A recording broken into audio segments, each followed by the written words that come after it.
Pada tahun 1997, krisis moneter mengakibatkan Salim Group terjerat hutang sebesar 52 triliun rupiah. Beliau terpaksa melepaskan Indosemen dan Indomobil untuk membayar hutang-hutangnya.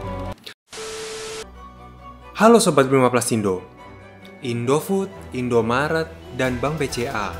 Nama-nama yang pasti sudah tidak asing lagi di telinga Anda. Tahukah Anda bahwa pendirinya adalah perantau asal Tiongkok yang mengadu nasib di Indonesia dan malah menjadi salah satu konglomerat sukses dan terkenal? Siapa pendiri dari perusahaan-perusahaan terkenal ini? Bagaimana dia memulai bisnisnya? Perusahaan apa lagi yang dia dirikan? Dan berapa banyak jumlah kekayaannya? Kita akan bahas dalam Jurnal Inspirasi kali ini.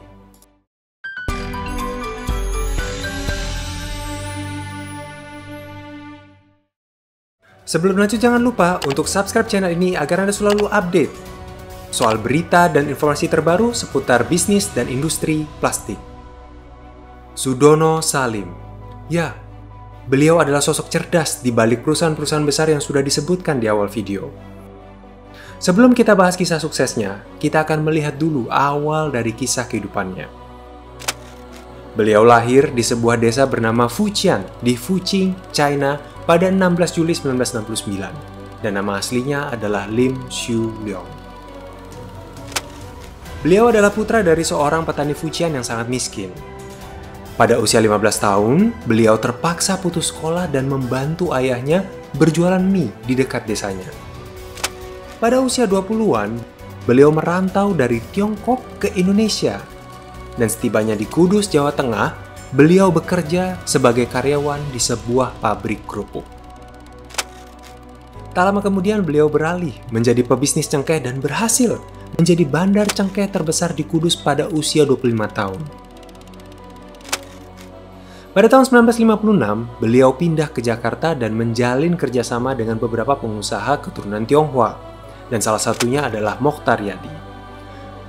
Melihat kebutuhan masyarakat akan pinjaman, beliau bersama Bapak Mokhtar Yadi mendirikan perusahaan perbankan Sentral Bank Asia yang belakangan berubah nama menjadi Bank Sentral Asia atau BCA yang kita kenal. Pada tahun 1968, bersama dengan Bapak Sudwi Katmono, Ibrahim Risyad, dan Juhar Sutanto, beliau mendirikan PT Bogasari Flour Mill yang menjadi perusahaan tepung terbesar di Indonesia. Dan tidak sampai di sana saja, mereka berempat yang dikenal dengan nama Gang of Four atau 4 serangkai juga mendirikan perusahaan semen bernama PT Indosemen. Belum puas sampai di sana, pada tahun 1990 beliau kemudian melebarkan sayap dengan mendirikan perusahaan Indofood, yaitu perusahaan mie instan Indonesia yang terbesar dan terviral yang sukses karena Indomie goreng yang terkenal hingga mancanegara.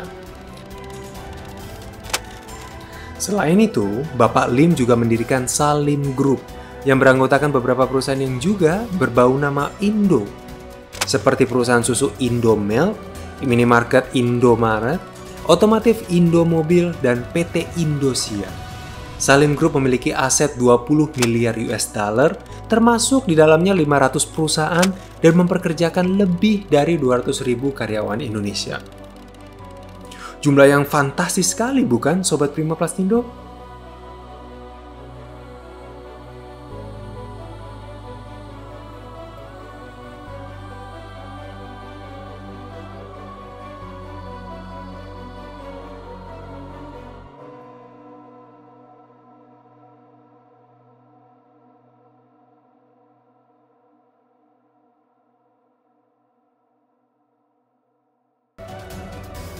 Namun, bukan bisnis namanya kalau tidak ada tantangan.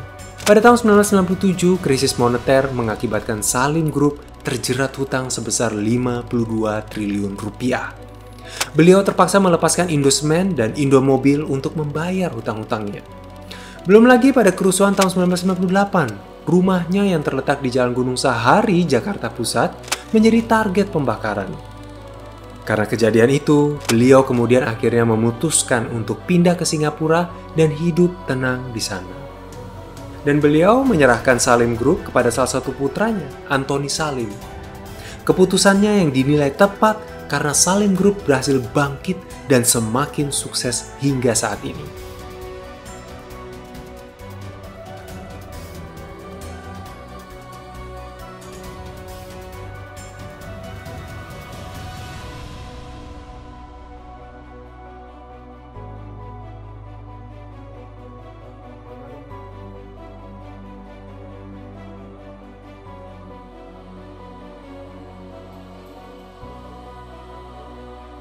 Pada tahun 2006, majalah Forbes mendaftarkan nama Sudono Salim menjadi orang terkaya ke-10 di Indonesia dan orang terkaya ke-25 di Asia Tenggara dengan kekayaan bersih sebesar 800 juta US dollar atau setara 11.392 triliun rupiah. Beliau tutup usia pada 10 Juni 2012 pada usia 95 tahun. Itulah kisah perjalanan bisnis Bapak Sudono Salim, remaja yang awalnya hidup miskin dan nekat merantau ke negara yang tidak dikenalnya itu akan terus diingat sebagai pengusaha sukses Indonesia. Bagaimana menurut Sobat Prima Plasindo? Apakah perjalanan Bapak Sudono Salim ini menginspirasi Anda? Tinggalkan pendapat Anda di kolom komentar di bawah dan jangan lupa subscribe channel kami agar Anda tidak ketinggalan berita-berita terbaru seputar bisnis, toko inspiratif, dan industri plastik. Sampai bertemu di jurnal inspirasi berikutnya.